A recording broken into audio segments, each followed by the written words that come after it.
संसार है। संसार में ना तो कुछ लेकर के आए और ना ही कुछ लेकर के जाएंगे। आए तो मुट्ठी बांध के थे और जाएंगे तो हाथ पसार के। भैया इसकी आवाज में बढ़ा के रखो।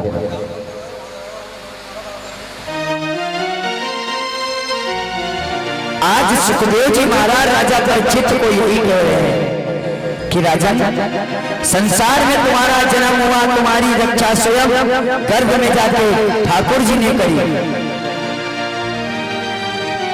लेकिन फिर भी तुम्हें एक संत ने श्राप दे दिया, ये सब माया मोह है, ये सब माया मोह है। इसको जितना भी कमाओगे उतना ही आपके पास खर्चा हो जाएगा, इसको कभी आप रख नहीं पाओगे।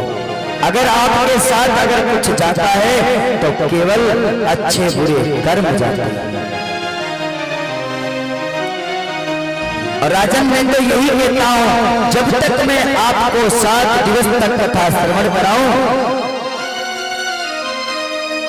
तो आप भगवान की चिंतन करना, श्राप की चिंता मत करना, क्योंकि चिंता जो होती है वो चिता से मिलती है और चिंतन परमात्मा से मिलता है। आप केवल श्री ठाकुर जी के नाम का स्मरण करते रहना और हम आपकी मुक्ति का उपाय आपका अवश्य होगा। आज सुखदेव जी महाराज राजा परीक्षित से कहते हैं कि राजन, ये पूरा विश्व प्रपंच बनाता है, पलित होता है और फिर अंत में प्रलय आती है तो नष्ट हो जाता है। कौन रहता है इस संसार में? ना तो कुछ पहले था, ना तो कुछ बाद में बचेगा। केवल बचता है तो केवल श्री ठाकुर जी का नाम बचता है। इधर राजा परीक्षित कहते हैं कि प्रभु मुझे ये बताओ कि पहले संसार में था क्या? सुखदेव जी कहते हैं, परीक्षित, परमात्मा सबसे पहले पार ब्रह्म था। अभी जो हमारी आगरा के पास कथा हुई थी, वहां पर एक सज्जन बड़े बूढ़े खड़े हुए, एक पर्चा लिख के भेजा और कहने लगे कि महाराज ये बताओ, ये पार ब्रह्म क्या है? पार ब्रह्म जो है, अरे जिस दिन आप पार ब्रह्म को मिल जाओगे उस दिन संसार में जीना भूल जाओगे, क्योंकि पार ब्रह्म जो है उसको कोई मिल नहीं सकता। आज इधर सुखदेव जी कहते हैं कि राजन, पहले संसार में कुछ नहीं था, केवल जल ही जल था, चारों तरफ भरा हुआ था। जब चारों तरफ जल भरा था तब पार ब्रह्म ने सोचा कि मैं एक आयन बनाऊं। आज इधर पार ब्रह्म ने एक आयन बनाया, उसी आयन के ऊपर पार ब्रह्म के नाभि से एक कमल का पुष्प खिला। उस कमल के पुष्प के ऊपर ब्रह्मा जी प्रकट हुए। ब्रह्मा जी जब प्रकट हुए तो सोचने लगे कि मैं आया कहां से हूं और मैं संसार में प्रकट कैसे हुआ हूं। ब्रह्मा जी को 2 शब्द सुनाई दिए कि ता और पा, तपस्या करो तब पता चलेगा। ब्रह्मा जी ने कई वर्षों तक तपस्या करी, कई वर्षों तक तपस्या करी, तब उनको श्री हरि नारायण के दर्शन हुए। ठाकुर जी के जब दर्शन हुए, तब ठाकुर जी ने जब दर्शन उनको दिए तब ब्रह्मा जी से कह दिया कि प्रभु, ब्रह्मा जी, संसार में तुम्हें मैंने उत्पत्ति इसलिए किया है कि तुम संसार में सृष्टि की रचना करो। जब सृष्टि की रचना की बात आई तो ब्रह्मा जी कहने लगे, प्रभु हम अकेले सृष्टि की रचना कैसे कर सकते हैं?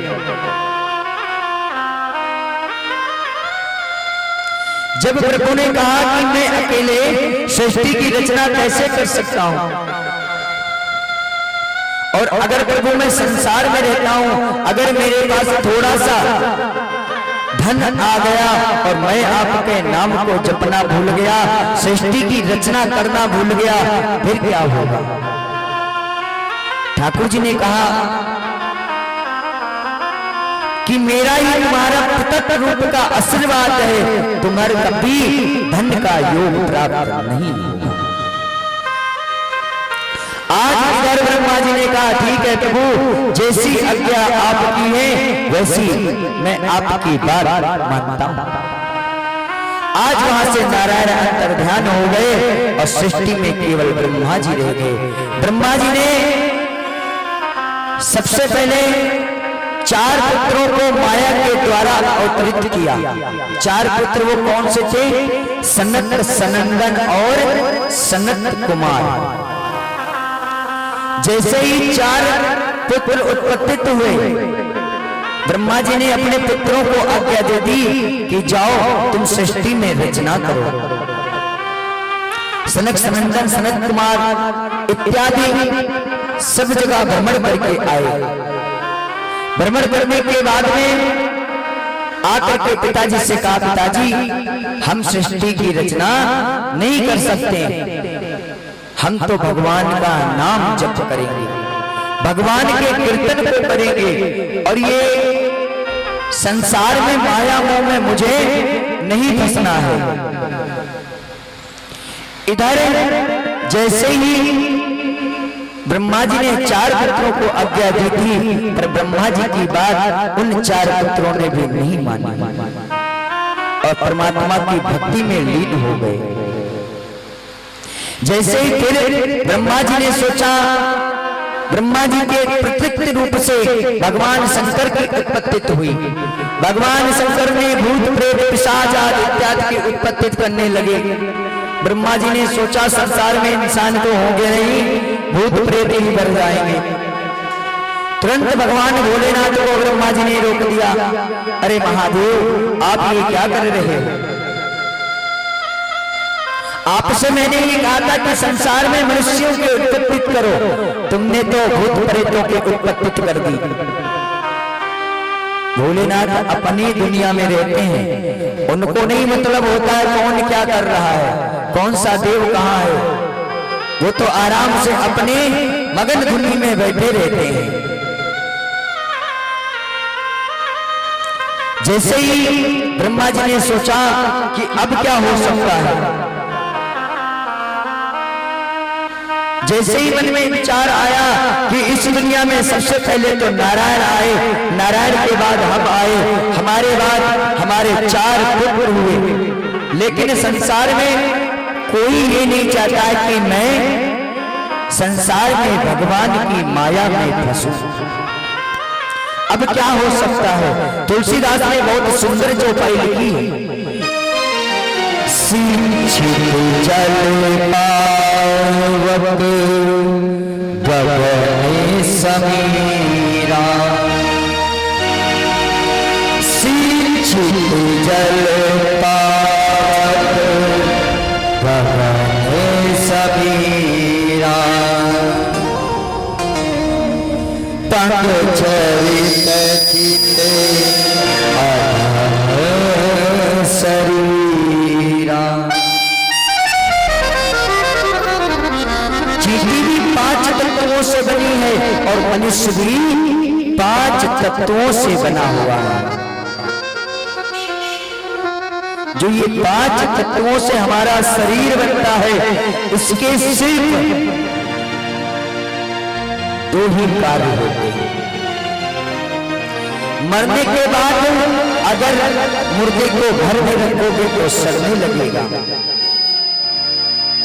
जो 5 तत्वों से बना हुआ शरीर है वो 2 ही गति होती है। अगर मृत्यु होने के बाद घर पर रखोगे तो सड़ने लगेगा। और इसके एक कार्य जो होता है, या तो इसको ले जाकर के मिट्टी में दबाओगे और या तो अग्नि में जलाओगे। इधर सुखदेव जी कहते हैं राजन, आप ये समझ लो 5 तत्वों से हमारा बना शरीर, हाथी जैसा शरीर जो है वो भी संसार में रहता है, तलित होता है, फिर भी दुनिया के लिए सब कुछ करता है, लेकिन मृत्यु के बाद उसके ही घर के उसे जला देता है। कहा गया है भागवत में, संतों ने कहा है, बेटी रोटी 2-4 बरस, जो बेटी होती है वो 2-4 वर्ष होती है। पत्नी रोटी घर के दरवाजे तक, जब तक घर में मनुष्य का शरीर पड़ा होगा तब तक पत्नी रोएगी, और जैसे ही घर से मनुष्य का शरीर जाता है तुरंत ही पत्नी को दुख होता है, लेकिन वो भी मन में सोचती कब तक रोए, लौट कर तो नहीं आएंगे। इधर सुखदेव जी कहते हैं राजन, ये विष्णु की माया है। पत्नी रोटी दर्द वज तक, बेटी रोटी 2-4 बरस तक, और बेटा रोता मरघट तक, आस पड़ोसी रोते घर तक। ध्यान देना, संतों ने स्वयं बताया है, पत्नी केवल घर के दरवाजे तक रोएगी, 2-4 महीने व्यतीत कर लेगी रो रो करके, फिर भी अपने दिल को आश्वासन देती, रोने से क्या फायदा, अब तो जो है सो मेरा है, अब लौट के तो आएंगे नहीं। लेकिन बेटी रोती है 2-4 साल, जब जब बेटी को दुख होता है तब तक अपने पिता को, माँ को याद करती है। और इस कलयुग में भाई बहन का नहीं रहा, और बेटा कब तक रोता है, जब तक तुम्हें जला नहीं देगा। और जैसे ही तुम्हारी चिता में दाग दे करके घर को लौट करके आएगा, आप नोटिस करना, बेटा उदास तो होगा पर उसकी आंखों में आंसू नहीं होंगे। क्यों? क्योंकि ये कलयुग का प्रभाव है और भगवान विष्णु की माया का असर है, और फिर उसी माया जाल में फंस जाता है। अभी एक भजन बोला था, तूने जो कमाया बंदे दूसरा ही खाएगा, खाली हाथ आया है और खाली हाथ जाएगा। इधर सुखदेव जी कहते हैं राजन परीक्षित, आत्मा के बस 2 ही गुण उदित होते हैं, इस शरीर का और कोई गति नहीं होती।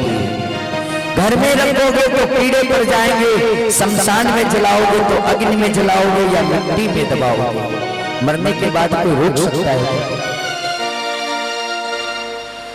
भगवान ने कहा विधाता मुझे और कोई उपदेश नहीं है, इसका नाम अगर भागवत में ये लिखा है और ये भागवत है तो स्पष्ट रूप से मुझे बताओ कि संसार में हमें कैसे रहना चाहिए, परमात्मा का भजन कितने समय करना चाहिए, किस वक्त में करना चाहिए। सुखदेव जी कहते हैं राजा परीक्षित, भगवान के प्रिय जन का नाम ही भागवत है। भागवत सबको कथा श्रवण करने का अवसर नहीं प्राप्त होता है, और जो भागवत के प्रेमी होते हैं उन्हीं का नाम भागवत होता है। और एक बात कहता हूं राजा परीक्षित, जो संबंध संसार में बनता है वो सब यही रह जाता है, संबंध वहां तक भी नहीं पहुंचते। आज 5 बार नहाने से भगवान मिल जाए तो कोई तो 6-6 महीने नहाते नहीं थे, कोल भी जो थे वो 6-7 महीने तक नहाते नहीं थे, साल में एक बार नहाते थे। और हम लोग तो दिन में 10 बार नहा लें फिर भी क्या भगवान मिलेंगे? अरे भगवान तुम दुनिया में ढूंढ लो कहीं नहीं मिलेंगे, भगवान तुम्हारे अंदर ही बैठे हैं।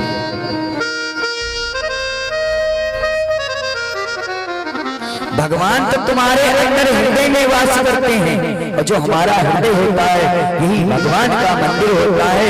और हृदय में ही हृदय के पुजारी हम स्वयं होते हैं।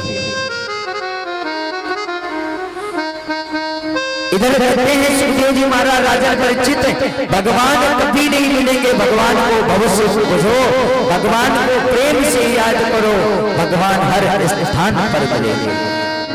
और अगर तुमने भगवान के लिए सोचो कि मैं 2-4 बार नहा लूं और जाकर के 2-4 किलो लड्डू चढ़ा लूं, 2-4 लाख चढ़ा दूं, भगवान आके प्रकट हो जाए, तो ना तो भगवान तुम्हारे लड्डू का भूखा है, ना तो भगवान तुम्हारे पैसे का भूखा है, ना तो भगवान तुम्हारी प्रतीक रूप जो होता है उसका भूखा है। भगवान तो तुम्हारे कर्मों को देख रहा है और तुम्हारी सेवा देख रहा है। जो सेवा में मेवा है वो कहीं नहीं है। इधर सुखदेव जी कहते हैं राजा आज ये बताओ प्रत्येक रूप में प्रकृति में हमें भगवान का स्मरण करना कैसे चाहिए? सुखदेव जी कहते हैं राजन हम अपने मुख में माता सरस्वती का वास होता है, लेकिन हम संसार में जब होते हैं तो फिर भी हम भगवान की भक्ति नहीं करते हैं, भगवान का भजन नहीं करते हैं। केवल सुबह शाम अगर टाइम हुआ तो मंदिर में गए माथा टेक आए, अगर टाइम हुआ तो वो भी नहीं। देखो तो डॉक्टर होते हैं वो दूसरों को इलाज कर लेंगे लेकिन स्वयं अपना इलाज नहीं कर पाएंगे। ऐसे ही राजा परीक्षित हैं और वैसे ही उनके डॉक्टर महाराज सुखदेव जी।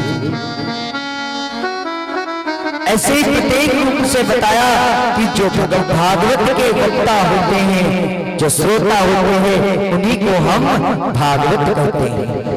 और भागवत में कई प्रकार के लोग विराजमान होते हैं, हजारों संत हैं, हजारों देवताओं के अवतार हैं, भगवान के कई प्रकार के अवतार हुए हैं, लेकिन महत्व सिर्फ 2 अवतारों के बताए गए, जिसमें सबसे श्रेष्ठ रामकृष्ण और कृष्ण जी का अवतार है। इधर तुलसीदास जी महाराज कहते हैं असु हमारे प्रभु बड़े सेवकारी,